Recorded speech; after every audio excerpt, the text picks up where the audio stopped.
Filipino prefix ka plus noun. When the Tagalog prefix ka is attached to certain nouns, new nouns are formed.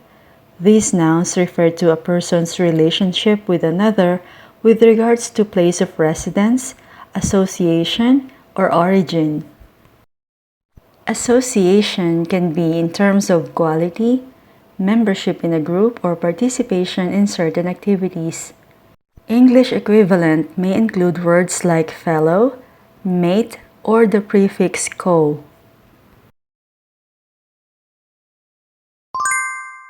Our first noun is kaklase.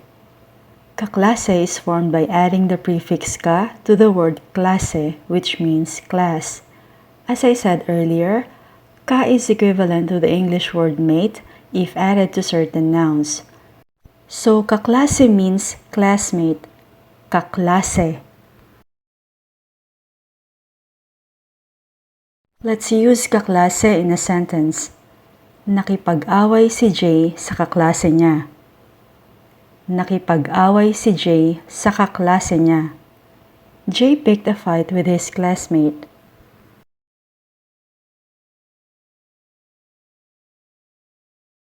Another Tagalog word for classmate is kaeskuwela. Kaeskuwela is from ka plus eskuwela, which also means class. Kaeskuwela. Kaeskuwela ko si Alex. Kaeskuwela ko si Alex. Alex is my classmate.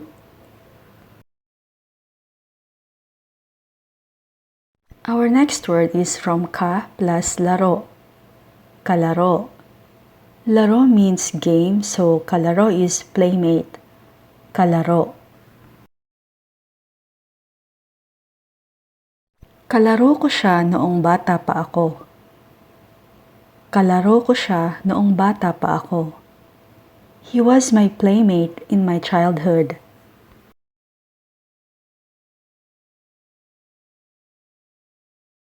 Katabi. Katabi. Meaning, the person sitting or lying down beside another. Katabi.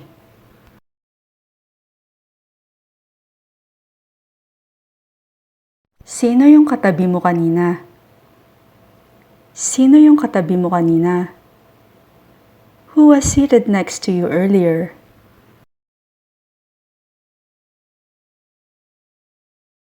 Kausap. Kausap. Someone a person is speaking to. Kausap.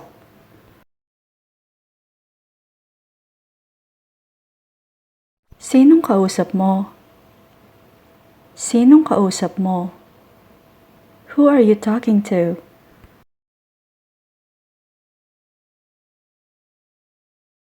Katrabaho. Katrabaho. Co-worker. Inaapi ka ba ng mga katrabaho mo? Inaapi ka ba ng mga katrabaho mo? Are you being bullied by your co-workers?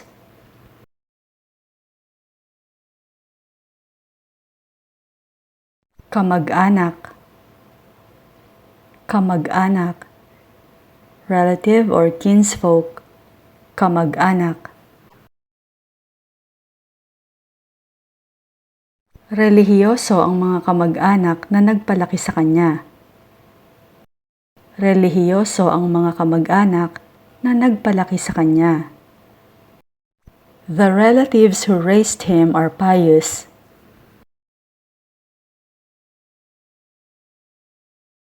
Katulong. Katulong. Maid or domestic helper. Katulong. Pinaalis ko na ang katulong ko. Pinaalis ko na ang katulong ko. I have sent my maid away.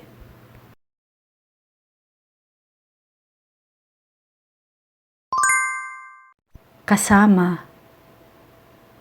Kasama, meaning company or companion.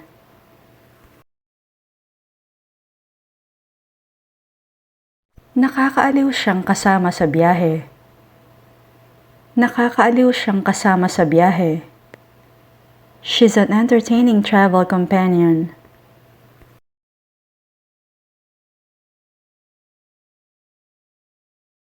Kaopisina.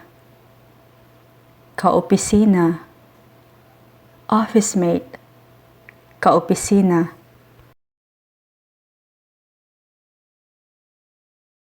Laging binabanggit ng kaopisina ko ang lugar na ito. Laging binabanggit ng kaopisina ko ang lugar na ito. My office mate talks about this place all the time.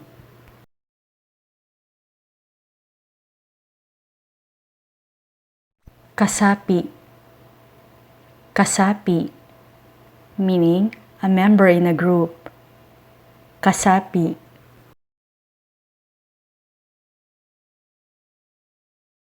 Kamakailan lang ay naging kasapi siya ng isang asosasyon. Kamakailan lang ay naging kasapi siya ng isang asosasyon. He recently became a member of an association.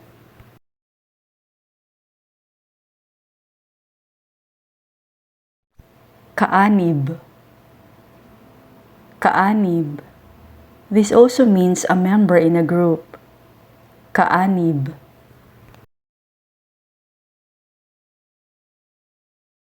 Si Representative Trey Gowdy ay kaanib ng Republican Party. Si Representative Trey Gowdy ay kaanib ng Republican Party.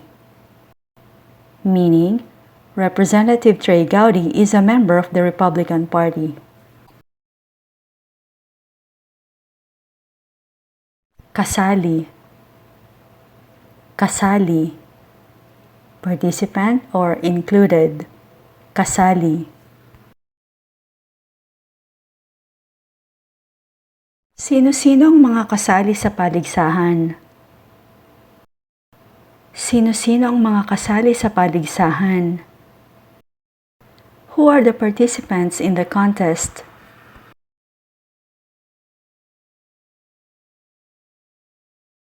Kakwarto. Kakwarto. Meaning, roommate. Kakwarto. Sumigaw ako sa panaginip ko na ikinagulat ng kakwarto ko. Sumigaw ako sa panaginip ko na ikinagulat ng kakwarto ko.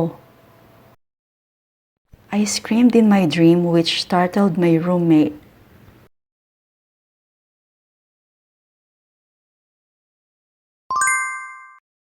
Kalaban. Kalaban. Opponent or adversary. Kalaban. Mabigat siyang kalaban sa debate. Mabigat siyang kalaban sa debate. He's a formidable opponent in a debate. Kaaway. Kaaway. Meaning, enemy. Kaaway. Mas mabuti ang isang lantarang kaaway kaysa isang pekeng kaibigan. Better an open enemy than a false friend.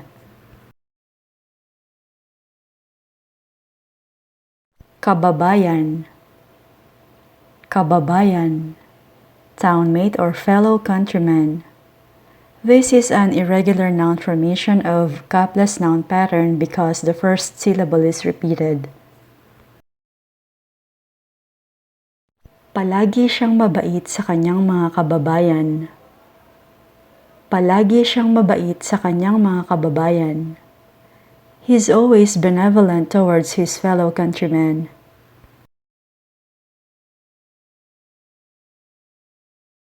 Kababata. Kababata. Childhood friend. Gustong-gusto niyang makitang muli ang kanyang mga kababata. Gustong-gusto niyang makitang muli ang kanyang mga kababata. She'd really love to see her childhood friends again. Kaagaw. Kaagaw. Rival or competitor. Kaagaw. Yehey, wala akong kaagaw sa TV ngayon. Meaning, Yahoo, the TV is all mine today.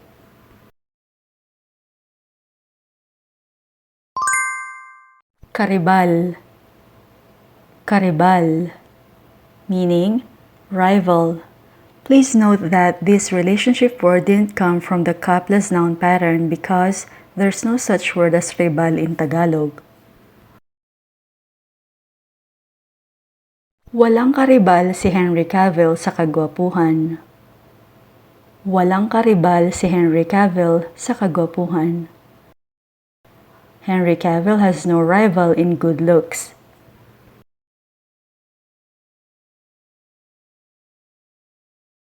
Kapangalan. Kapangalan. Namesake. Kapangalan. Gaano na-impluwensyahan ni Pangulong George H. Bush ang anak niya at kapangalang si Pangulong George W. Bush? How much did President George H. Bush influence his son and namesake, President George W. Bush?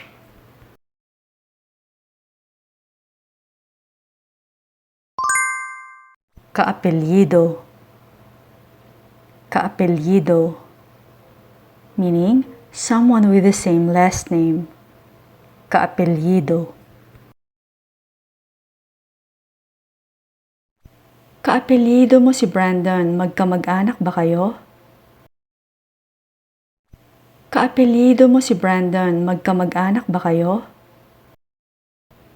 You have the same last name as Brandon. Are you guys related?